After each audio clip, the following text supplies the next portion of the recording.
এই 2024-এর এই গণঅভ্যুত্থানে কোনো রামবামের অবদান নাই, কোন নাস্তিক বেঈমানের অবদান নাই, কোন মাজার পূজারীর অবদান নাই।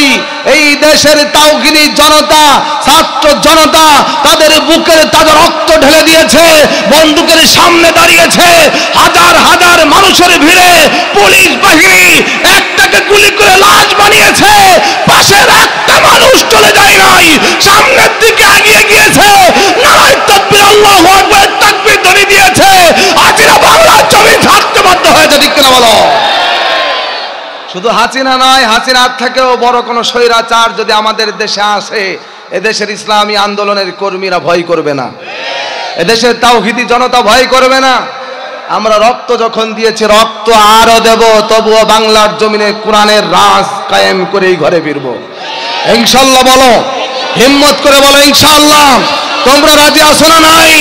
এই কোরআনের জন্য আমরা আন্দোলন করব, জীবন দিব, রক্ত দিব, প্রয়োজন আমার সন্তান এতিম হবে, মায়ের বুক খালি হবে, আল্লাহর দরবারে বলবো আল্লাহ তোমার কোরআনের জন্য আন্দোলন করতে গিয়ে জীবন দিয়েছি, আমার আল্লাহ হাসতে হাসতে ইসলামী আন্দোলনের কর্মীদেরকে জান্নাত দিয়ে দিবে।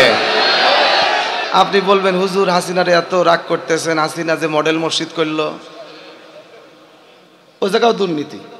14 কোটি টাকা করে বাজেট করছে, 7 কোটি টাকার কাজ হয়েছে, অর্ধেক খেয়ে ফেলছে। হুজুর হাসিনা যে পদ্মা সেতু করলো, আর এই যে মডেল মসজিদগুলো এত সুন্দর করে করছে, ইমামের বেতন 12,000 13,000। 14 কোটি টাকা দিয়ে বিল্ডিং বানাইছে, কিন্তু ইমামের বেতন কত? আর সরকারি অফিস এক একটা দেখবেন ভাঙ্গে চুরি পড়তেছে, ভূমি অফিস, ওটার বেতন 40,000। তাহলে আলেমদের সম্মান করছে না অপমান করছে? আবার এই মসজিদগুলো টাকা আনছে ভিক্ষা করে সৌদি আরবের কাছ থেকে, আর আইনে নিজের নাম হাসিনা মসজিদ করছে, ওর বাপ করছে। পদ্মা সেতু করছে কিনা? এই যে আমার পকেটের টাকা, জনগণের ট্যাক্সের টাকা, খরচ হয়েছে মাত্র 30,000 কোটি, দেখাই দিয়েছে 90,000 কোটি। মাইরে সুইস ব্যাংক, কথা বল না কেন? কর্ণফুলী টানেল করছো কোন কারণে? এত শখ কে তোমার? হাজার হাজার কোটি টাকা করে কক্সবাজার চট্টগ্রাম কর্ণফুলী টানেল করে রাখছো, এই পাশে ব্রিজ আছে, এত টাকা খরচ করছো, অথচ দেশের মানুষ খাওয়ান পায় না। কার কারণ? জোর করে ক্ষমতায় থাকতে হবে, কিছু কাজ দেখানো লাগবে, কথা বলেন না কেন? আরে দরকার হয় না খেয়ে থাকবো। শয়তান তো বাংলাদেশে ফিরাউন তো গেছে, এটা হলো বাংলাদেশের ফিরাউন ছিল। হাসিনার সাথে আর ফিরাউনের সাথে এটাই পার্থক্য, হাসিনা হলো লেডিস আর ফিরাউন হলো জন্ডিস, এছাড়া আর কোনো পার্থক্য নাই, কথা বলেন না কেন? এও ইসলামের দুশ্মন, ওটা ইসলামের দুশ্মন। ইসলামের দুশ্মনদের সাথে আমাদের কোনো আপোষ। রাজাকার কি আর মুখ দিয়ে এমনি বেরোইছিল? হ্যাঁ, এদেশের সব থেকে বেশি ক্ষমতা ছিল, প্রতি ইঞ্চি মাটি তার হুকুম মানতে বাধ্য ছিল। এখন বাংলাদেশের টেকনাফ থেকে তেঁতুলিয়া, রূপসা থেকে পাথরিয়া 1 ইঞ্চি জায়গা তার জন্য হালাল নাই, হারাম হয়ে গেছে, কথা বলেন না কেন? কপাল পুড়ছে, পুড়তে পুড়তে এমন পুড়া পড়ছে, আমার আল্লাহ ডাক দিয়ে বলে আমি ছাড় দেই কিন্তু ছেড়ে মাল্লা। তুমি সেনাবাহিনী ক্ষমতা আসার পরেই তুমি এদেশের 57 জন সেনা অফিসারকে হত্যা করে ফেললে। আমি দেখলাম যে তোর পরিবর্তন হয় নাকি, তওবা করে ভালো হইস নাকি। দেখলাম না, তুমি আমার হিফাজতের নবীর আশিকরা, এদেশের আলেম উলামারা তাহাজ্জুদের নামাজের সময় নবীর প্রেম জাহির করার জন্যই তো শাপলা চত্বরে মতিঝিল গিয়েছিল। সেইখানে তোর বাহিনী দিয়ে তাহাজ্জুদের নামাজের সময় হাফেজ আলেমদেরকে, কোরআনের পাখিদেরকে বন্দুকের গুলি দিয়ে পাখির মতো হত্যা করে তাদের রক্তের উপরে হোলি খেলেছে। আল্লাহ বলে এখনো তোরে ছাড় দেই, দেখি ভালো হইস কি না, দেখি। সুবহানাল্লাহ কন না, কারণ আমার আল্লাহর দয়া কম না বেশি? সুবহানাল্লাহ জোরে খান। আমাদের মতো এমন তো না। মুসা আলাইহিস সালাম একদিন ডাক দিয়ে, আল্লাহ ফিরাউন এত বড় শয়তান, আল্লাহ তুমি এই ফিরাউনরে ধ্বংস করে দিতে পারো না, গজব দিতে পারো না? আল্লাহ কয় তোমার মতো রাগ হইলে তো হইছিলই। নমরুদ বলতেছে ইব্রাহিম তোমার সাথে আর যুদ্ধ না, যুদ্ধ করব আল্লাহর সাথে, তাই নাকি? বলে হ্যাঁ। বলে তোর আল্লাহ তোরে বাঁচাই, তোর আল্লাহ তোরে খাওয়াই, তোর আল্লাহ তোরে সব কিছু করে, তাহলে আল্লাহকে ডাক, আমি মেহেরপুর স্টেডিয়াম মাঠে, কলেজ মাঠে তোর আল্লাহর সাথে, জিনেদার স্কুল কলেজ মাঠে তোর আল্লাহর সাথে যুদ্ধ করব। ইব্রাহিম আলাইহিস সালাম ডাক দিয়ে বলে আল্লাহ শুনছেন নমরুদ কত বাড়ছে, আপনার সাথে যুদ্ধ করবার চাই। ঠিক আছে, নমরুদকে বলো কবে যুদ্ধ করবে। ও মনে করছে আমার কামান টামান কত কিছু আছে, আমেরিকা আছে, ভারত আছে, চীন আছে, কত বড় শক্তি আছে, আমি মনে হয় আল্লাহর সাথে পারবো। নাউজুবিল্লাহ বলবেন না। এবার নমরুদ বলতেছে ঠিক আছে, তাহলে আমি তোমার আল্লাহর সাথে যুদ্ধ করব, আগামী শুক্রবার সকাল 10 ঘটিকার সময় এই মহেশপুর কলেজ মাঠে আসতে বলো, আল্লাহর বাহিনী নিয়ে হাজির আসতে বলো। আল্লাহকে ইব্রাহিম আলাইহিস সালাম বললেন, আল্লাহ নমরুদকে বলে টেনশন করো না ইব্রাহিম, সকাল 10টা আমার বাহিনী চলে যাবে। জোরে কান সুবহানাল্লাহ।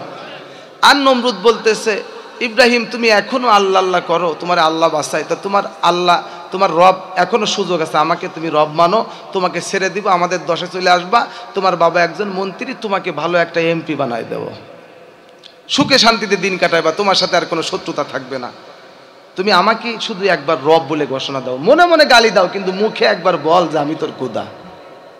ইব্রাহিম আলাইহিস সালাম বললেন, না তুমি আমার খোদা না, তা তোর খোদাকে? ইব্রাহিম আলাইহিস সালাম তখন বললেন, নিশ্চয়ই রব্বি আল্লাযী ইউহয়ী ওয়া ইউমীত, আমার রব হলো যে জীবন দেয়, যে মৃত্যু দেয়, যার হাতে আমার জীবন, যার হাতে আমার মরণ। জীবন দেওয়ার মালিককে? এই পৃথিবীর সমস্ত মানুষ চেষ্টা করলে একটা পিপিলিকার জীবন দিতে পারে? জীবন দিচ্ছে আমার আল্লাহ, মৃত্যু দেয় আমার আল্লাহ, এই জন্য তার সেই আমার রব। সুবহানাল্লাহ জোরে কোন। এখন নমরুদ বলতেছে, জীবন দিতে পারলে, বাঁচাইতে পারলে আর মারতে পারলে যদি রব হওয়া যায়, তাহলে আমি কি কম রে? আমিও বাঁচাইতে পারি, জীবন দিতে পারি, আর আমিও মৃত্যু দিতে পারি। কেমনে?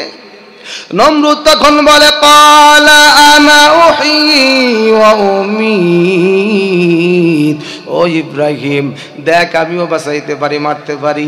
জেলখানার ভিতরে ফাঁসির 2 জন আসামি, ফাঁসির হুকুম হয়ে গেছে, মৃত্যু নিশ্চিত, এমন 2 জন ব্যক্তিকে জেলখানা থেকে নমরুদ ধরে বের করে আনলো। বের করে এনে একজনের বুকের ভিতরে ছুরি ঢুকায়া দিল, মারা গেল, আর একজনকে বেকসুর খালাস দিয়ে দিল। দেখ ইব্রাহিম, আমিও একজনকে মেরে ফেললাম, মৃত্যু দিয়ে দিলাম, আর একজনের জীবন দিয়ে দিলাম, বাঁচাই দিলাম, তাহলে আমি কি খোদা কম রে? আব্বাজান এখন বুদ্ধি করে কি বলতেছে? সুবহানাল্লাহ জোরে কোন। আব্বাজান এখন বলেন, ক্বালা ইব্রাহিম ফাইন্নাল্লাহা ইয়াতি বিশ-শামসি মিনাল মাশরিক। আব্বাজান বললেন, নমরুদ তাহলে শোনো, তুমি তো জীবন দিলা, মৃত্যু দিলা, এবার শোনো, আমার আল্লাহ প্রতিদিন পূর্ব দিক থেকে সূর্য উঠায়, তুমি যদি পারো আগামীকাল পশ্চিম দিক থেকে সকালে সূর্য উঠায়ো। সুবহানাল্লাহ জোরে কোন। এবার আমার আব্বাজান বলতেছে, ফাতি বিহা মিনাল মাগরিবি, তুমি নমরুদ যদি পারো, আমার আল্লাহ আমার রব পূর্ব দিক থেকে সূর্য উঠায়, সূর্য কোন দিক ওঠে, আর তুমি যদি খোদা হও তাহলে তুমি আগামীকাল পূর্ব দিক না পশ্চিম দিক থেকে উঠায়ো। নমরুদকে আমার বাপও পারবে না, মাথা নিচে করে দিয়ে লজ্জা পাইছে। এবার আব্বাজান ডাক দিয়ে বলে, ভণ্ডামি ছেড়ে দাও, এখনো সময় আছে, ভালো হও। কিন্তু সে তো আর ভালো হয় না, তার ভারত যাওয়া লাগবে।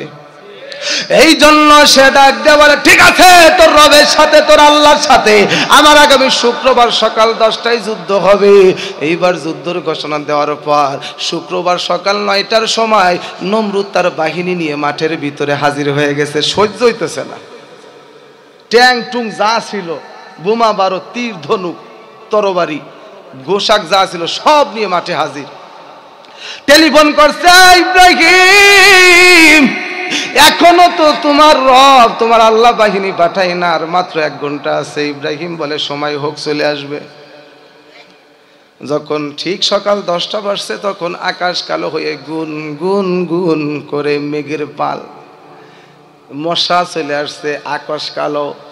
নমরুদ মনে মনে চিন্তা করে, মনে হয় দুনিয়ার মশা, এই মশা ধোয়া দিলে পারে, ভাইনো কয়েল জ্বালাইলে পারে মশা চলে যায়। নমরুদ মনে করছে ভালো কোম্পানির কয়েল জ্বালাইয়া দিলে কাম হয়ে যাবে, কিন্তু কয়েল দেয়, ধোঁয়া দেয়, ধূপ দেয়, আল্লাহর গজবের মশা যায় না। সুবহানাল্লাহ জোরে খান। কাম হয় নাকি? গজব চলে আসলে আর কাম হয়? এ মুসলমান ভাইরে, এইবার নমরুদ তাকায় দেখে শুধু মশার পাল যা কাছে আসতেছে, এক একটা নাফরমানের ঘাড়ের উপরে বসে, মাথায় বসে, মুখে বসে, এক একটা ইনজেকশন দেয়, একেবারে জায়গায় বেরেক হয়ে মাটিতে লুটিয়ে পড়ে। এই মশা কিন্তু মারাত্মক ভয়ঙ্কর প্রাণী। বাঘ ভাল্লুক সিংহ অনেক ভয়ঙ্কর প্রাণী, কিন্তু আমরা বাঘ ভাল্লুক ধরে খাঁচার ভিতরে আটকাই, কিন্তু এই মশার ভয়ে নিজেরাই খাঁচার ভিতরে মশারি টানাই। ঠিক নজরুল পাবলিকের কথা কি বলবো আমরা? ইমাম সাহেব হুজুর নামাজের ভিতরে পায়ের উপরে মশায় যদি একটা কামড় দেয়, সহ্য করার ক্ষমতা নাই, টুক টুক করে মশা তারাই পা দিয়ে ডলা দেই। ঠিক নজরুল খান।